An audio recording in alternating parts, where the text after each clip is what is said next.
So today I'm taking a slightly different direction in my videos. Instead of working on a car, putting in a stereo system, or something that you typically see on this channel, unboxing tools from my garage. Spring is right around the corner. It's starting to warm up. It's currently 69 degrees outside today. The weather's gonna get a little bit better. It's gonna get a little bit warmer, and my wife and I are gonna start venturing outside of the home and out of the garage. And I'm trying to figure out ways that I can improve my channel. I'm constantly trying to make each video better and more entertaining. And I'm in hopes that it'll help build my subscribers, my YouTube base. And one of the ways that I came up with to do that is what's in this box today.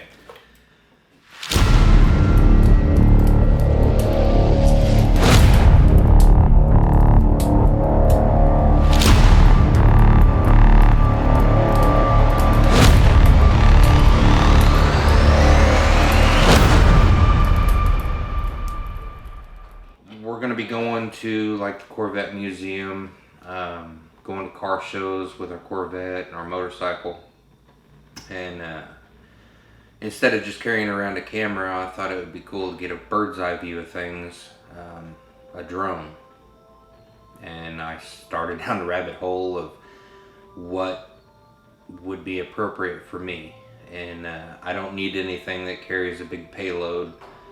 I'm not going to be hauling anything anywhere, so I don't need anything huge. So miniature drones. I needed something that could be outside, that could handle wind, and the one that I chose can handle level 5 winds, which is pretty strong winds. And I started looking at rules and regulations.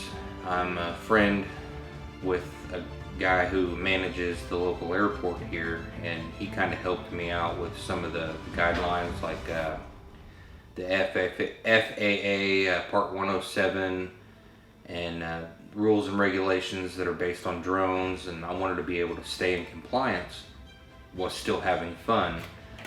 And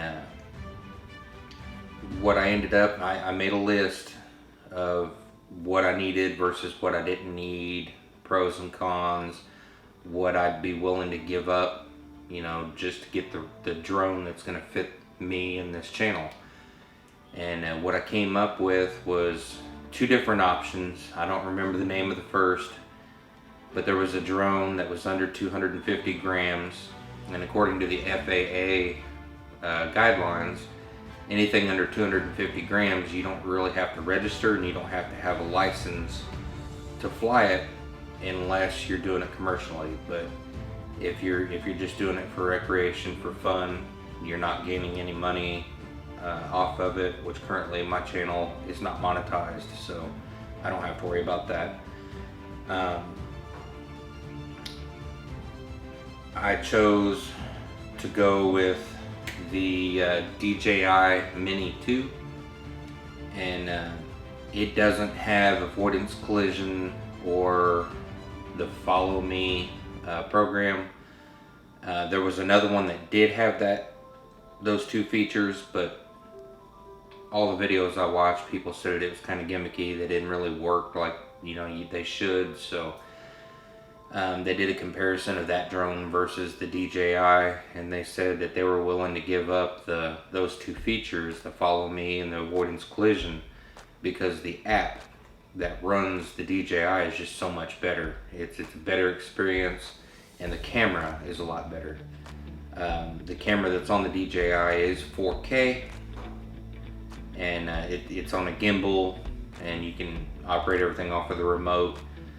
People also stated that the remote for the DJI Mini 2 is a lot better than that other brand. So I went ahead and ordered it.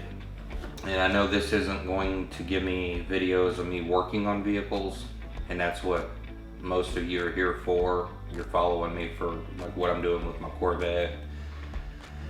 But I need to think of the long term for my channel, and I think this is going to help me. It's going to give me more opportunity to give you better content, and I just had to take that. So let's go ahead and get everything unboxed here. And the way that everything's put in here, so this, let me go to the other side. This is just a case. I've got one for my DSLR camera. To keep my memory cards in, keep them safe.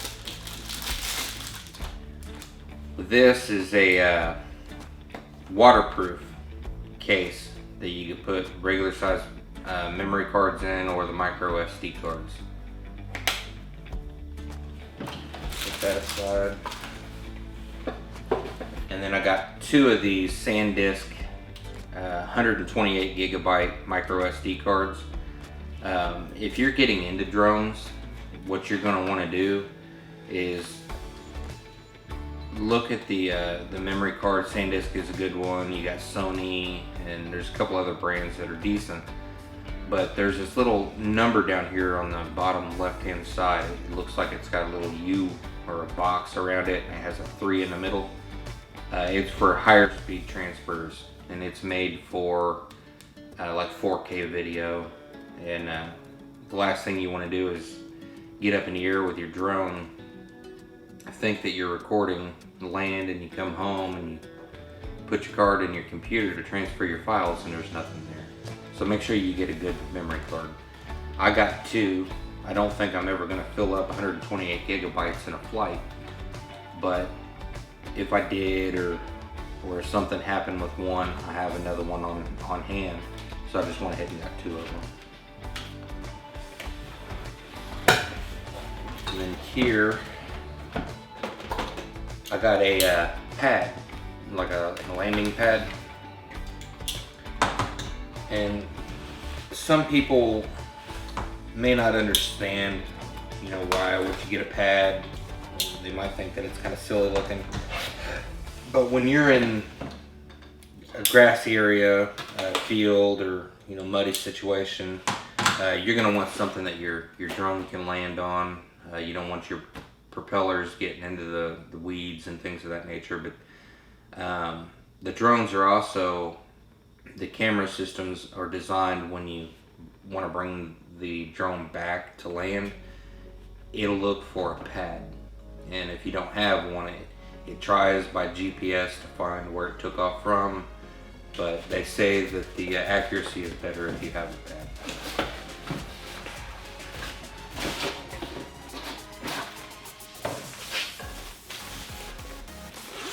And while it's on my mind, I was talking about the FAA rules and regulations earlier. Even though it's 249 grams, if you put any kind of filters on your camera for bright light conditions, anything that you add onto the drone aftermarket, you're adding weight to that 249 grams. And if you go over 250 grams, you have to go to the FAA website and register your drone, anything over 250 grams. So just to keep myself safe, I went ahead and did that. The Federal Aviation Administration small UAS certificate of registration. It doesn't really cost a whole lot, but I went ahead and got that, and they're sending me in the mail a lanyard that I have to wear when I'm flying the drone, and it'll have some sort of an ID card that'll show that I'm in compliance. And whether you're 249 grams or less, no matter what, in my area, you have to go to the FAA website and get what they call the Trust certificate. And Trust stands for the Recreational UAS Safety Test, TRUST, compliance certificate. You basically read a little bit of information and answer some questions, a small test to make sure that you're going to be a safe operator. And they'll give you this. And if you're in a field somewhere and you're flying around and a government official or FAA official approaches you and asks you, you have to be able to provide them with this card that shows that you're a safe operator and you took that test. And you have to provide them that you registered your drone. So I just went ahead and did it and got it out of the way. Now I know I'm going to be in compliance.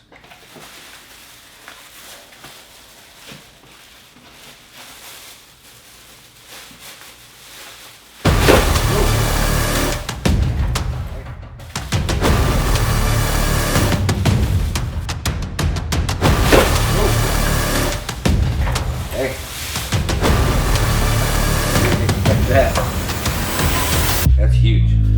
So you got blue on one side and orange on the other. That's pretty firm. I like that.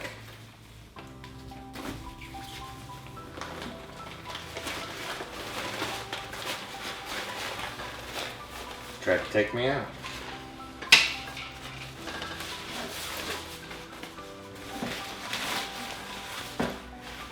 See if I can get it in the bag without it trying to kill me again.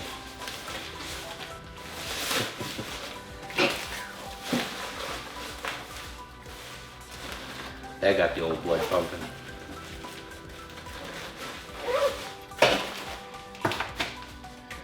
Alright. Here are my filters.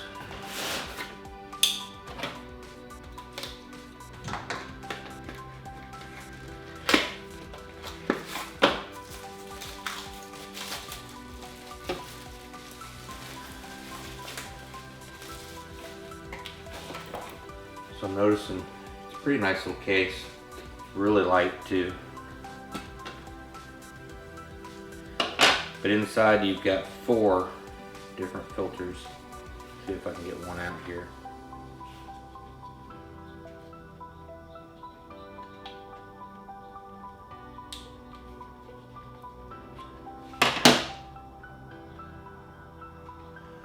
So there you go. That's what they look like.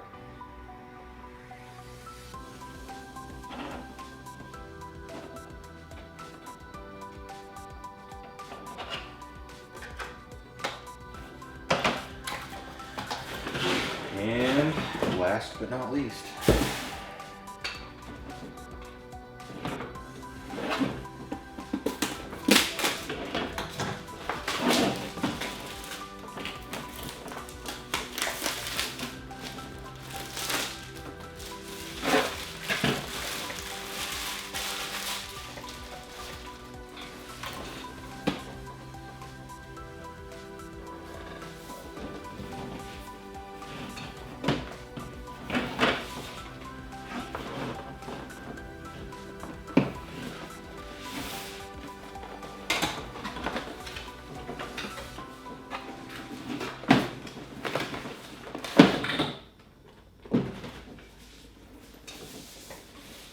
that's a decent case. Feels good, it feels strong.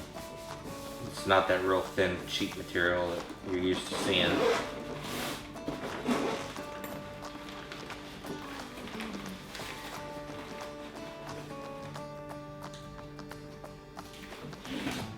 Here's the drone.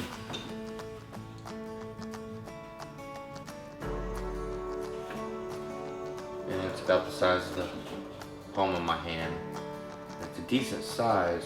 I mean, it's not big. It feels good in the hand. Okay, let's get everything else unboxed and then we'll take this, open it up.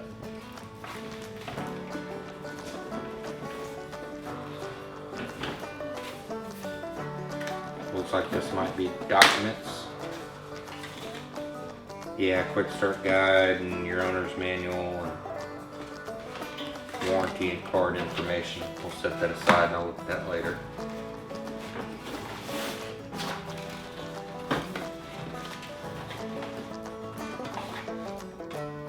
Here you have your cords.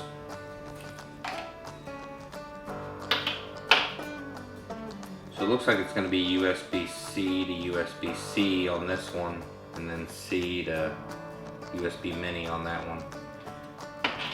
Different phone applications, whatever phone you have, you'll be able to connect to the handheld.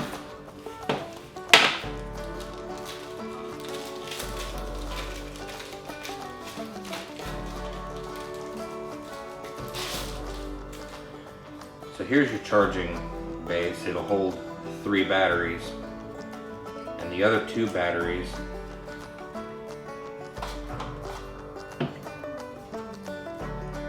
are right here in it. And then there should be another one right here in the drone. We'll look at that here in a little bit though.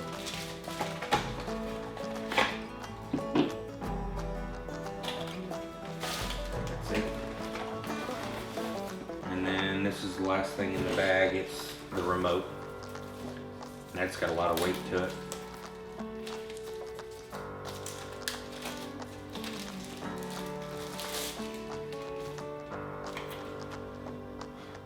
So there's your remote. Your sticks are down here in the bottom. Let's see if we can get them out.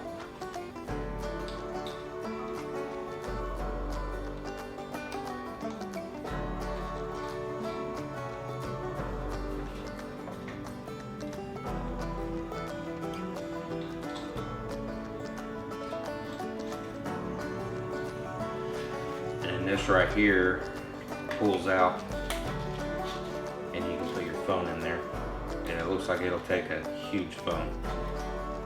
So we'll leave that closed up for now. There's a speaker on the back here. It looks like a screen. There's nothing here. So on this side you've got your camera and your still picture start and stop button. You got this little wheel here, that's for your gimbal to zoom in and zoom out or rotate up and down. And then you got your function button here that you can program to whatever you want. Your power button, your mode for Cine, normal, or sport. Cine is like your low speed, you know, slow, easy movements. And then your normal mode, and then sport, that's maxed out. And then right here you've got your return to home and your pause button. So they say when this thing is in the air and you're operating it, if something happens and you need to stop, you can just let go of the sticks and the drone will stop and sit in a hover. Or if you're flying around and something happens and you need to regroup, you can just let go and hit the pause button and the drone will just stop right where it's at. Whatever you're doing, it'll just come to a standstill. Or if you push and hold down on that same button for just a few seconds, you'll hear an audible beep and the drone will automatically go to the selected height and it'll come back to you on its own and try to find your landing pad, and it'll land by itself. So I think that's it for now. I'm gonna cut the cameras off. I'm gonna get these batteries charged up. And then when the weather gets a little nicer outside, if I get a little break in the rain, maybe I'll send this thing up and get a few videos to end this video with, just so you can see what it's gonna look like. But I do still have a lot of learning to do. I don't have any prior experience with drones or flying them. I don't know a whole lot about this stuff yet, so it's going to be a learning experience. And just like all of my videos up to this point, the more I do it, the better I'm going to get, and over time I will get a lot better and give you better content.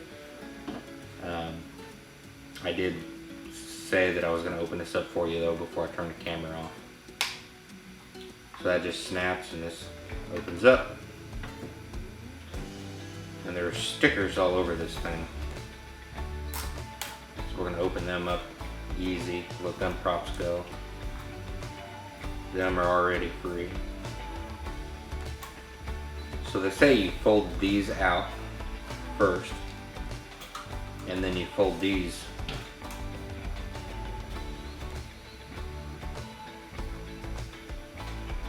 go ahead. This off. Pop that cover off. That releases the gimbal. There's more stickers on the gimbal.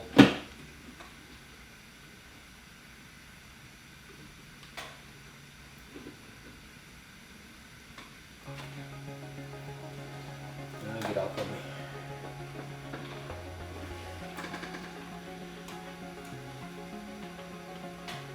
Unfold.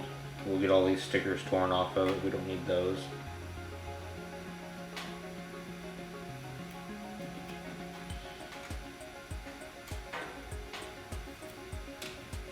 It just tells you step 1, fold these out. Step 2, fold those out.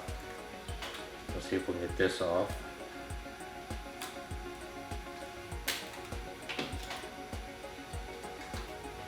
Okay, I think that's all the stickers. So on the back side, you can charge the drone. If you didn't buy the Fly More pack like I did and come with this charger, you could just plug your cord up here and charge it in the drone, or you could download footage from the drone to your computer using this. Your micro SD slot is just to the right of that here on the back, and then to get to the battery compartment, you just lift up on that, and there's a little spring-loaded button here on the battery. You just push that in and the battery slides right out. Okay, like I said, I'm gonna go ahead and set this aside, cut the cameras, get these batteries charged up, and then I'll kick the cameras on and give you guys a first flight.